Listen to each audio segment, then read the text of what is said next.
कहा था ना, तब मैं आऊंगा।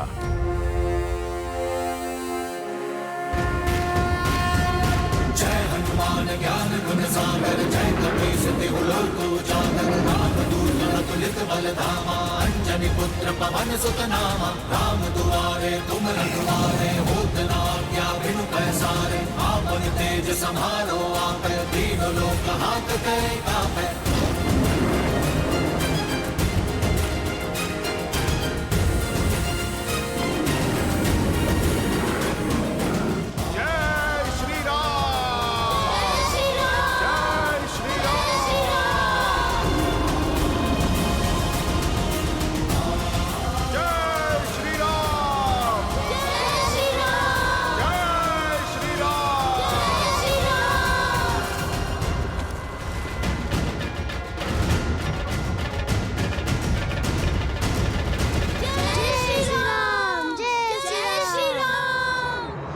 अब समझे, सच्चा बल भुजाओं में नहीं, स्वयं पर किए गए विश्वास में है।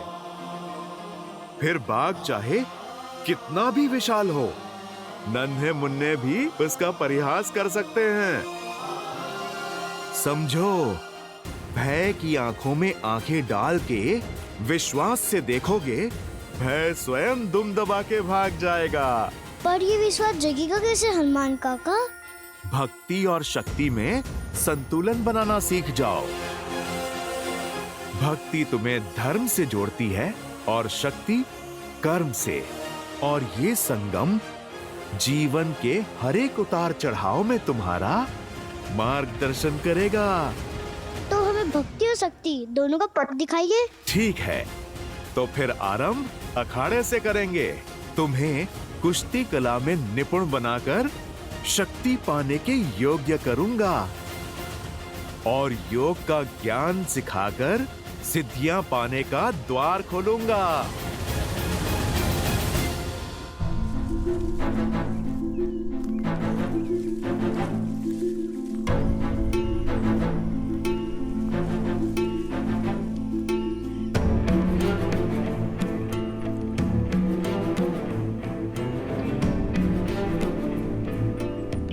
मानचित्र के अनुसार मार्ग तो यही है, परंतु यहाँ तो नदी है।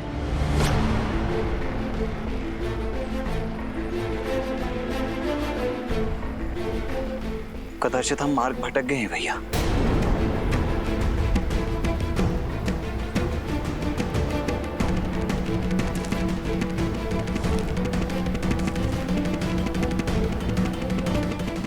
नहीं लक्ष्मण,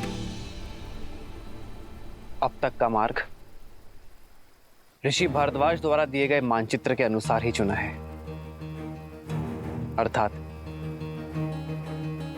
दंडकारण्य का मार्ग सामने ही होना चाहिए। परंतु यहाँ तो नदी है ना भैया, फिर कदाचित ऋषि भारद्वाज से मानचित्र बनाने में कोई त्रुटि हुई हो। नहीं लक्ष्मण, ऋषि भारद्वाज बहुत ज्ञानी और अनुभवी है। वर्षों बिताए हैं उन्होंने यहाँ। उनके ज्ञान पर संदेह करना उचित नहीं है। मार्ग हमारे सामने ही है लक्ष्मण, कदाचित हम उसे देख नहीं पा रहे हैं।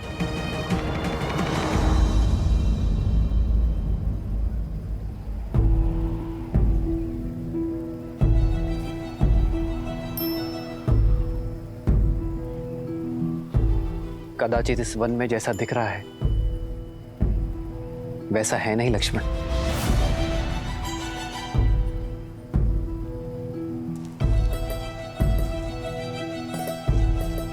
संभलकर भैया, नदी गहरी प्रतीत हो रही है।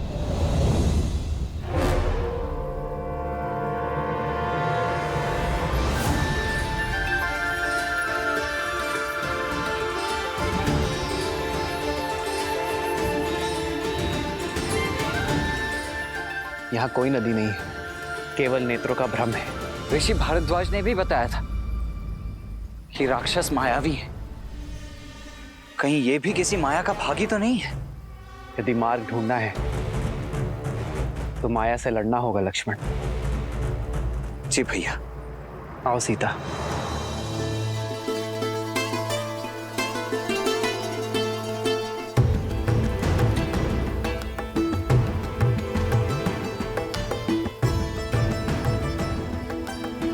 आओ लक्ष्मण।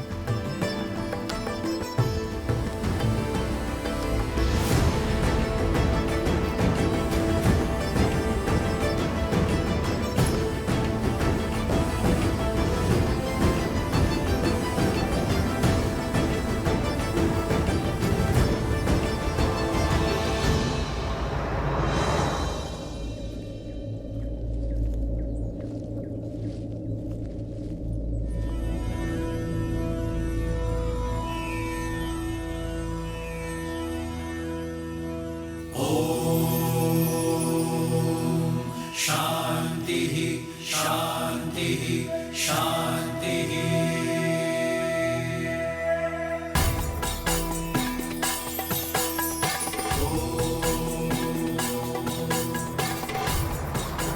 राम, तुम आ गए?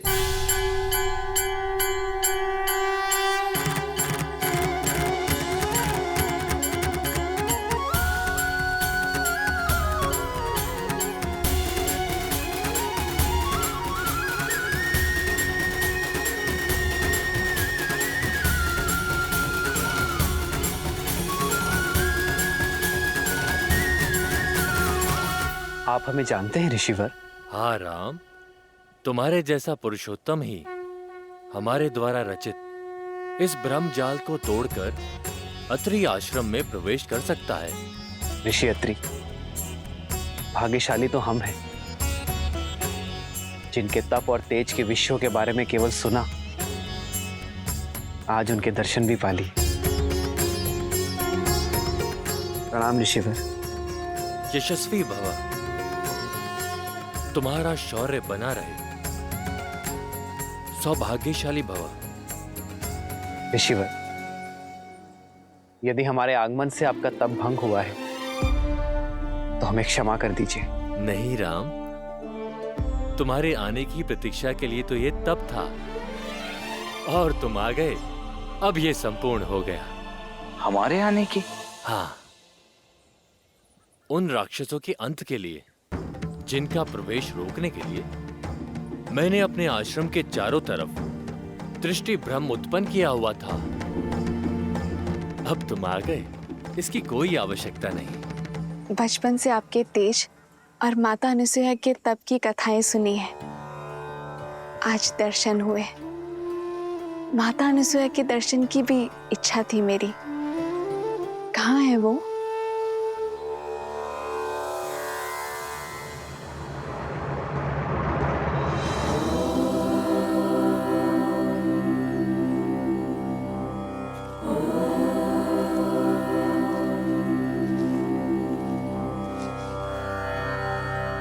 प्रणाम अनुसुईया माता।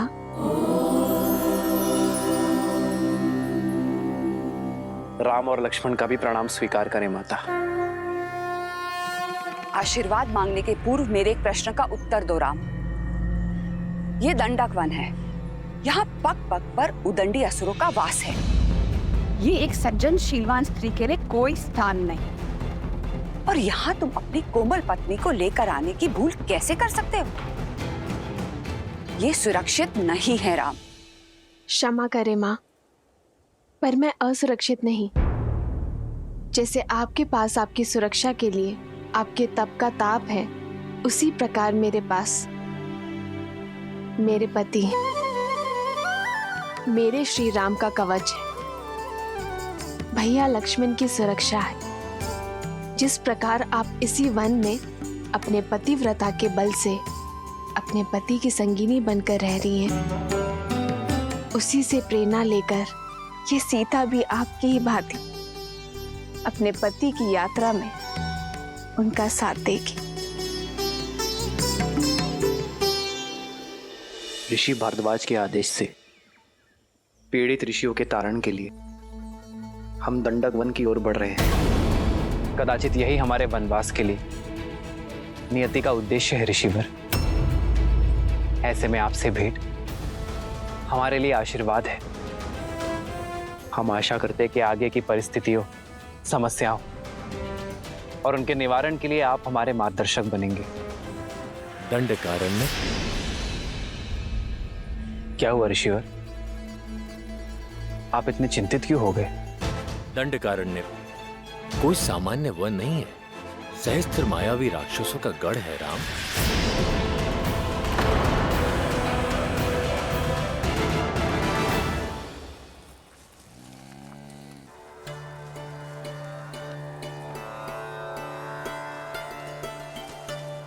यदि अनुमति हो तो कुछ पूछूं माँ? हाँ, पूछो। आपके तपोबल के विषय में बहुत सुना है माता गार्गी से। क्या सुना है? यही कि कैसे त्रिदेव ऋषियों का भेष धरकर आपके पतिव्रत की परीक्षा लेने आए थे और कैसे आपने एक असंभव चयन किया।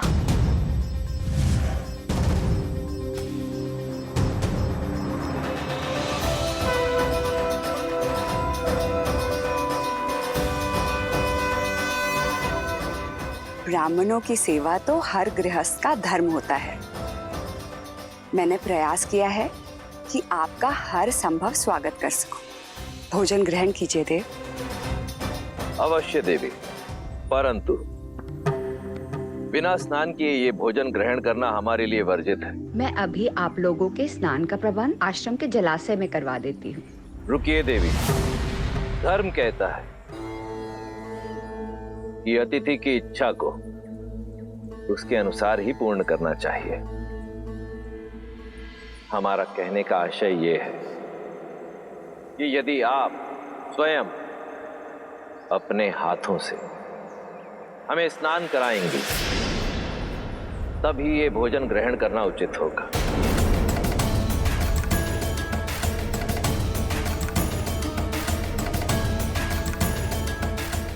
किस सोच में पड़ गई देवी? चयन आपका है। यदि आज हम ब्राह्मण ये भोजन ग्रहण करके इस आसन से उठेंगे तो ऋषि अत्रि का यश सर्वदा बना रहेगा। परंतु यदि हम भोजन ग्रहण किए बिना ही आसन से उठ गए तो अब तुम ही बताओ सीता, ये चयन उचित था या नहीं?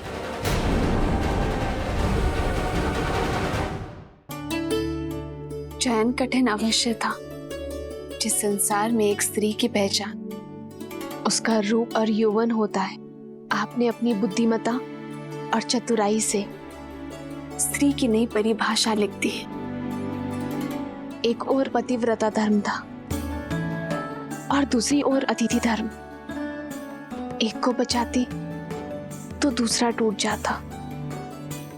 ऐसे धर्म संकट में आपने अपने तप के बल से जो किया उससे न केवल दोनों धर्म का पालन हुआ बल्कि एक स्त्री की महानता और एक नारी के बल को नया आयाम मिला।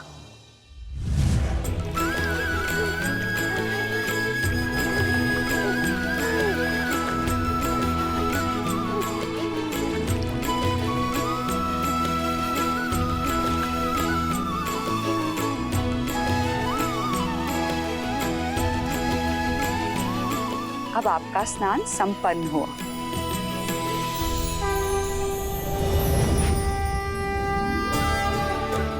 प्रणाम देवी। त्रिदेवियां एक सन्यासिन के घर। मैं धन्य हुई। कैसे करूं आपका स्वागत? हमें स्वागत नहीं, आपकी सहायता चाहिए देवी। हमारे पति त्रिदेव आपकी परीक्षा लेने गए थे पर अब तक अपने लोक नहीं लौटे। अच्छा, तो अतिथि के रूप में त्रिदेव आए थे। ये रहे।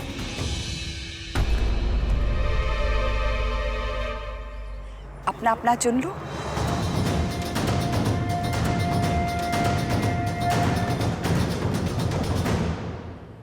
ये सब शिशु? हाँ, इन सब का आग्रह था कि मैं भोजन के पूर्व इन्हें अपने हाथों से स्नान कराऊं। मेरे पास और कोई विकल्प नहीं था, तो मैंने इन्हें शिशु में बदल के अपना धर्म पूर्ण किया। महान है आप और आपका पतिव्रता धर्म। कृपया हमारे पतियों को त्रिदेव बनाकर हमें पुनः लौटा दीजिए।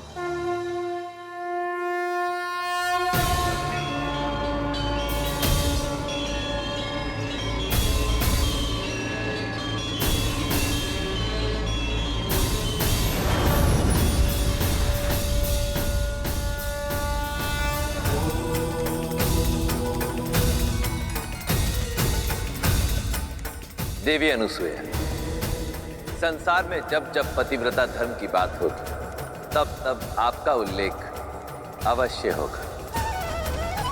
धन्य है आपका तप, आपका बल और आपका धर्म। और धन्य है हम माता कि हम जो जन्मे नहीं, उन्हें आपके रूप में माता का प्रेम और स्नेह मिला। सुनना महत्वपूर्ण नहीं है, महत्व तो सीख का है जिसे ग्रहण करना आवश्यक है। बताओ तुमने क्या सीखा सीता? जो सीखा उसी का बल लेकर तो इस मायावी वन में आ सकी हूं मैं माता। मैंने सीखा, यदि आपके हृदय में आपके जीवन साथी के लिए अटल प्रेम और अटल समर्पण हो, जब अपने प्रेम और समर्पण पर पूर्ण विश्वास हो, तो कोई माया ही क्या, संसार रचने वाले, चलाने वाले और नष्ट करने वाले त्रिदेव भी उस विश्वास को खंडित नहीं कर सकते माता। सारे संसार को उसके सामने नतमस्तक होना ही पड़ता है।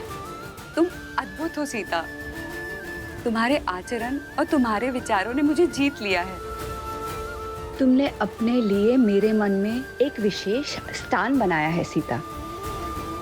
मैं तुम्हें कुछ देना चाहूंगी।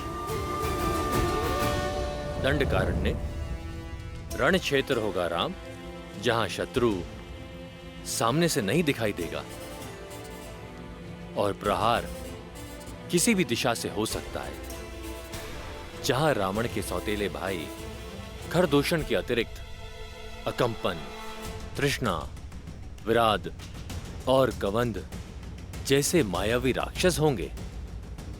अब तुम ही बताओ, उस स्थान पर एक स्त्री का रहना उचित है?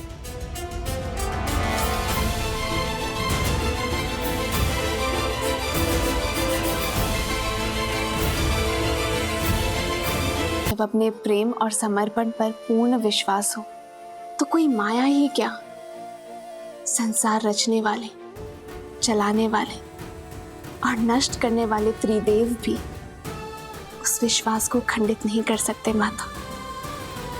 सारे संसार को उसके सामने नतमस्तक होना ही पड़ता है।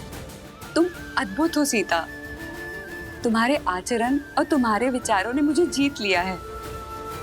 तुमने अपने लिए मेरे मन में एक विशेष स्थान बनाया है सीता। मैं तुम्हें कुछ देना चाहूंगी।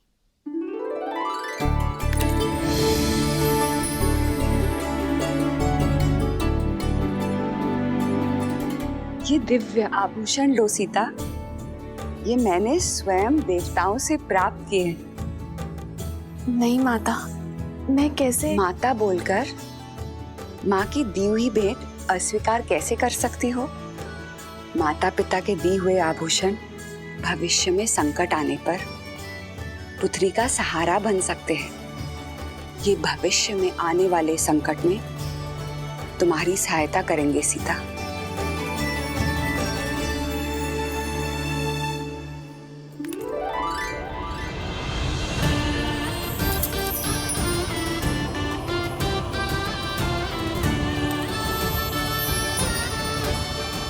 साक्षात देवी लक्ष्मी का अवतार लग रही हो।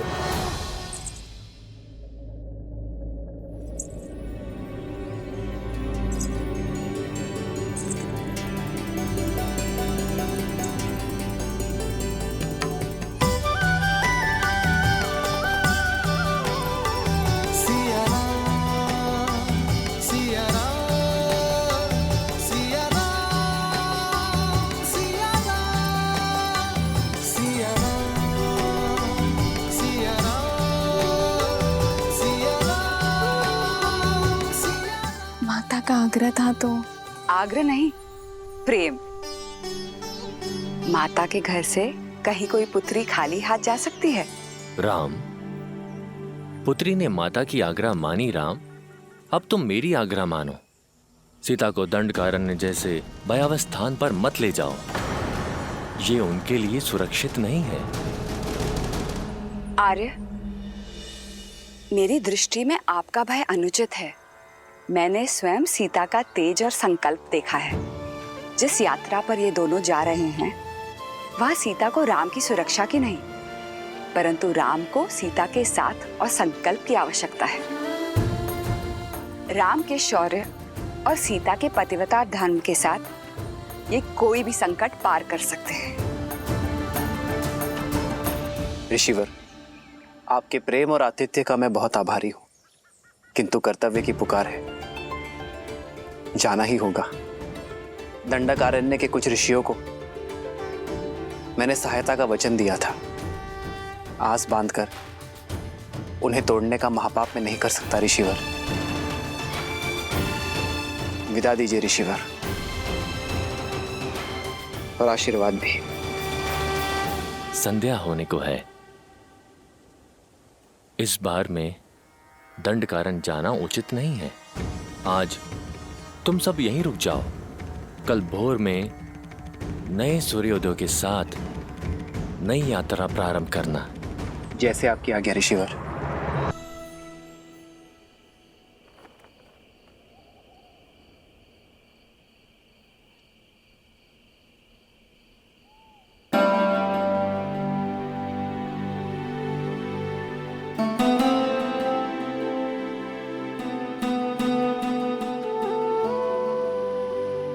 आज मेरी सीता कहीं खो गई थी।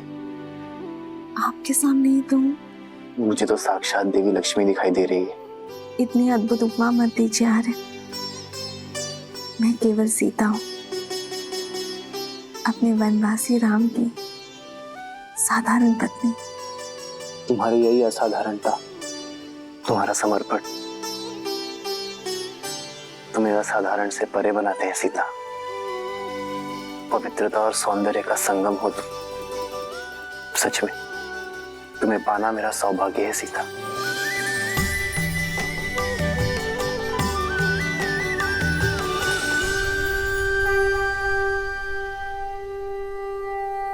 विजयी भव। आयुष्मान भव। राम, एक माता की ये सीख स्मरण रखना, लक्ष्य जितना बड़ा हो मार्ग उतना ही कठिन होता है। अपरिचित संकटों से घिरा है वो स्थान। तुम तीनों की सतर्कता और साथ यही कवच है। एक पल के लिए भी कोई असावधानी मत करना। अवश्य माता।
सीते,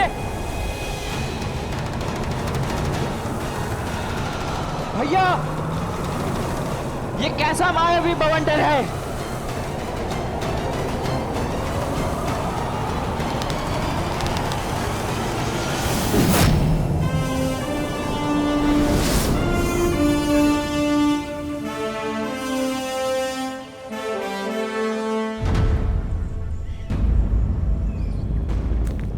भैया वो देखिए,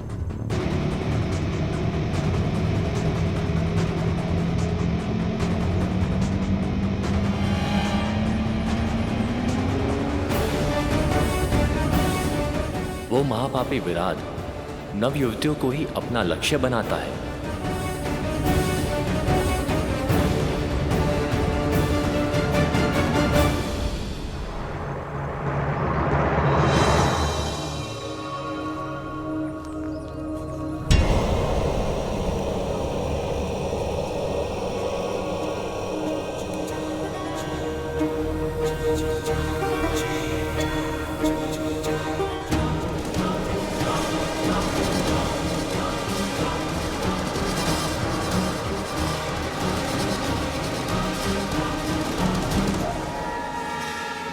घर की सेना के अंग विराट के आतंक से संपूर्ण दंडकारण्य दूषित है।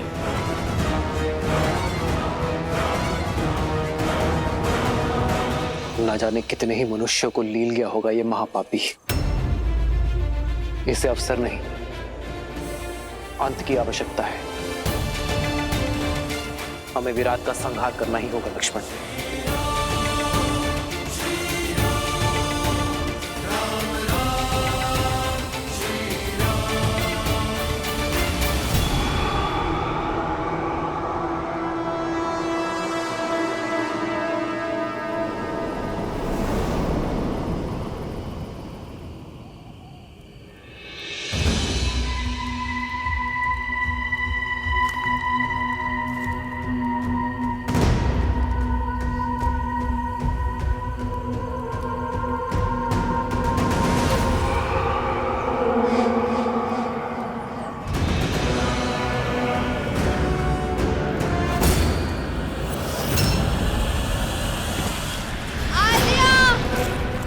सीते,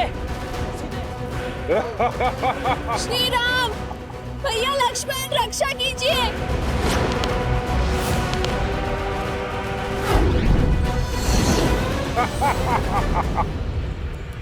भैया ये विराट। सीते,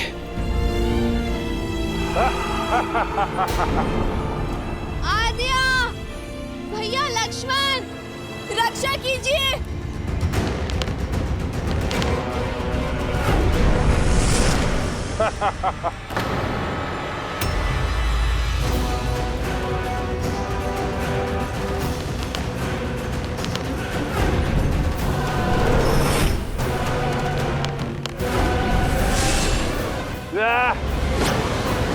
सीते,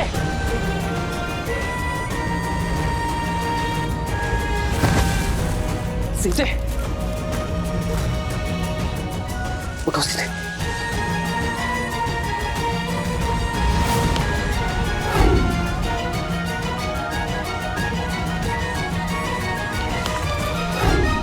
भैया इस पर हमारे बाणों का कोई प्रभाव नहीं हो रहा है। मेरे आहार के बीच बाधा बनने आए हो? पहले तुम्हारा अंत होगा।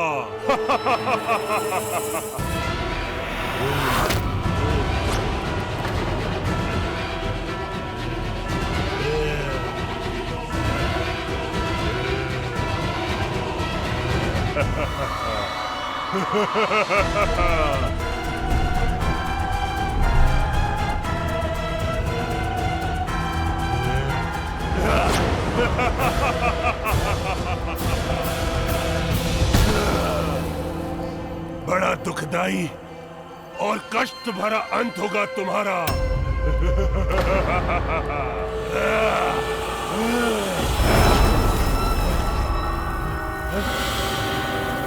भैया इस दुष्ट पर तो हमारे समस्त शस्त्र प्रभावहीन है।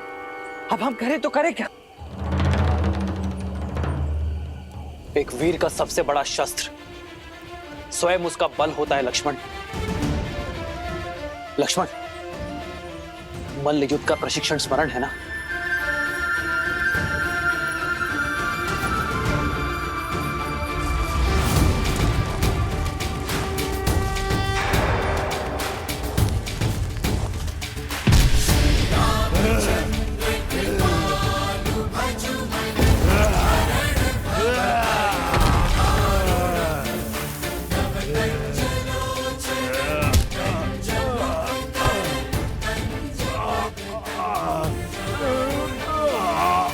ऐसे नहीं मरूंगा, मुझे श्राप मिला है, मेरा मोक्ष ऐसे नहीं होगा।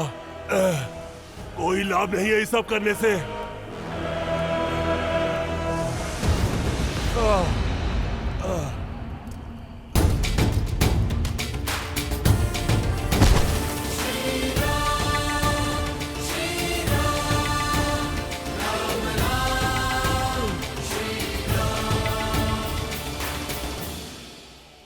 मुझे जीवित की धरती में गाड़ दीजिए राघव, तभी मैं इस नरकीय जीवन और अपने इस शाप से मुक्त हो पाऊंगा।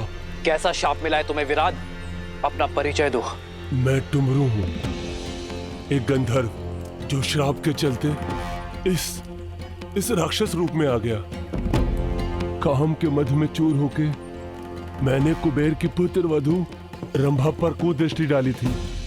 कुबेर की सभा में उसके पति के पास ले जाने के स्थान पर मैंने उसका अपहरण कर उससे विवाह करने का प्रयत्न किया, जिसके दंड के रूप में कुबेर ने मुझे स्त्रियों के अपहरण करने वाला राक्षस बनने का श्राप दिया। और मोक्ष का केवल एक ही मार्ग था, श्री राम, जो मेरा उद्धार करे। आपका कोई अस्त्र शस्त्र मुझ पर नहीं चल पाएगा, इसलिए हे प्रभु, मुझे जीवित ही गाड़कर मुझे इस श्राप से मुक्ति दे। किंतु मैं ही क्यों? क्योंकि मेरे श्राप और इस पीड़ा का अंत केवल वही कर सकता है जिसने जीवन भर स्त्रियों का सम्मान किया हो, जिसने कभी किसी परस्त्री पर कुदृष्टि न डाली हो। मैंने मोक्ष की इच्छा से न जाने कितने ऋषि मुनि और देवों के दरवाजे खटखटाए, किंतु सभी के मन में किसी न किसी पराई स्त्री के लिए काम अवश्य जागा था। प्रभु, राघव, इस संसार में केवल आप हैं जो पवित्र हैं, इसलिए हे राम, मेरी सहायता कीजिए, मुझे श्राप से मुक्ति दिलाइए। तुम गुरु, तुम्हारा जीवन समस्त संसार के लिए एक सीख है। स्त्रियों के सम्मान, उनके आदर का पाठ पढ़ाने वाला अध्याय है। मुझे तुम पर दया आती है तुम गुरु, और मैं तुम्हारी पीड़ा को भी समझता हूं। इसलिए मैं तुम्हें तुम्हारी मुक्ति में सहायता अवश्य करूंगा।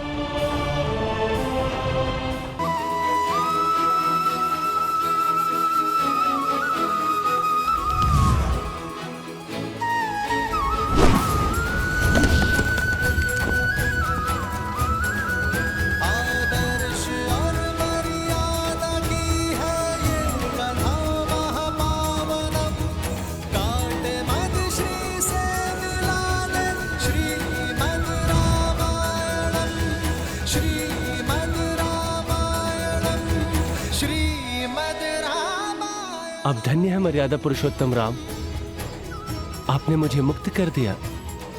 मैं एक गंधर्व हूं, संगीत ही मेरा जीवन है और मेरा धर्म भी। अब मेरा संगीत सदा आपके ही गुणगान गाएगा। अब आप दक्षिण दिशा में पंचवटी की ओर प्रस्थान कीजिए, अगस्त ऋषि के आश्रम की ओर। दंडक में राक्षसों का आतंक है और राक्षसों का राजा है महाबली लंकेश रावण। रावण के अधर्म और उसके अत्याचारों की कोई सीमा नहीं है। इस दंडकारण्य में न जाने कितने मानव भक्षक छोड़ रखे हैं उसने। और इस राक्षसी सेना का प्रमुख है खर, जो रावण की छाया बनकर अपने भाई दूषण के साथ मिलकर अपने इस आतंक से धर्म और मर्यादा का गला घोट रहा है। अधर्म और पाप के इस जाल से बचने के लिए, धर्म और पुण्य की स्थापना के लिए प्रभु आपको ऋषि सरभंगा के मार्गदर्शन की आवश्यकता है। वही आपको ऋषि अगस्त तक पहुंचाएंगे। केवल ऋषि अगस्त्य ही हैं जो राक्षस राज और उनके अंत के ज्ञाता हैं। शीघ्र जाइए राम।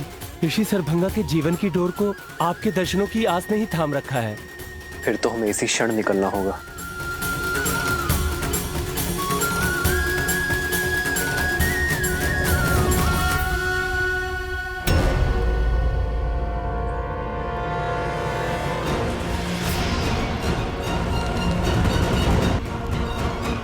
ठहरो लक्ष्मण।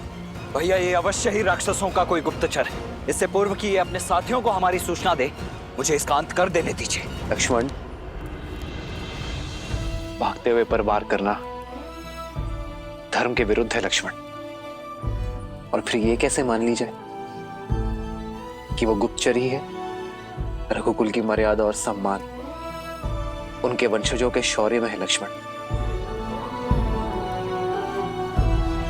कुटिलता में नहीं। फिर तो हमें इसका पीछा करना चाहिए भैया। अब यही हमें खर तक ले जा सकता है। लक्ष्मण, हमारा उद्देश्य केवल खर का अंत नहीं, संपूर्ण राक्षस राज का अंत है। हमें ऋषि शरभंग के पास जाना चाहिए। उनका मार्गदर्शन हमारी प्रतीक्षा कर रहा है लक्ष्मण। जी भैया। स्वामी, श्री राम की कथा सुनने में बड़ा आनंद आता है, किंतु वनवास के कुछ ऐसे क्षण हैं जो मुझे आहत कर देते हैं। मैं समझता हूं देवी, परंतु वृक्ष की छाया के सुख का आभास तभी होता है जब व्यक्ति कड़ी धूप में अपने तन को बहुत देर तक जलाए। ये प्रसंग संसार के लिए इसलिए आवश्यक है क्योंकि ये संसार को ये शिक्षा देते हैं कि पीड़ा एक बहुत बड़े उद्देश्य की पूर्ति का साधन भी होती। बात आपकी उचित है, किंतु मोक्ष के बाद विराट ने जिन संकटों के बारे में कहा था वो क्या है? उद्देश्य जितना पावन होता है, मार्ग में कठिनाइयां भी उतनी अधिक आती हैं। और श्री राम का तो उद्देश्य ही संसार से बुराई का अंत करके भलाई का परचम लहराना, अधर्म का नाश कर धर्म की स्थापना करना। और अभी तो इस यात्रा का आरंभ हुआ है देवी। यूं समझ लीजिए देवी कि श्री राम दंडकारण्य के भीतर नहीं, संकट और समस्याओं के एक माया जाल के भीतर जा रहे हैं। विराट तो केवल एक श्राप के कारण दानव बना, परंतु ऐसे कई दुष्ट जिनका स्वभाव ही है पाप कर्म करना, जिन्हें ऋषियों, मुनियों और सज्जन व्यक्तियों को पीड़ा देने में आनंद आता है, उनका अंत भी तो श्री राम को ही करना है। भगवान विष्णु के अवतार के लिए भला क्या कठिन हो सकता है? वो चाहे तो क्षण भर में रावण के अभिमान और उसके पापों का अंत कर सकते हैं। देवी, यदि रावण की शक्तियां असीमित हैं, उसका सैन्य बल अतुलित है, तो सामने भी नारायण है जिनका तेज अलौकिक है, और उस तेज के सामने इस ब्रह्मांड में कोई टिक नहीं सकता। परंतु ये मत भूलिए कि इस समय राम के रूप में नारायण मनुष्य रूप में अवतरित हुए, और उन्हें जो भी करना होगा वो मनुष्य जीवन की सीमाओं में बंधकर ही करना होगा, मर्यादा में रहकर करना होगा, क्योंकि ये मर्यादा ही तो है जो श्री राम को इस धरती लोक का निवासी बनाती है, मनुष्य बनाती है। वो मनुष्य जिसे पीड़ा भी होगी, जिसे कठिनाइयों का सामना भी करना होगा, जिसके शत्रु भी बनेंगे,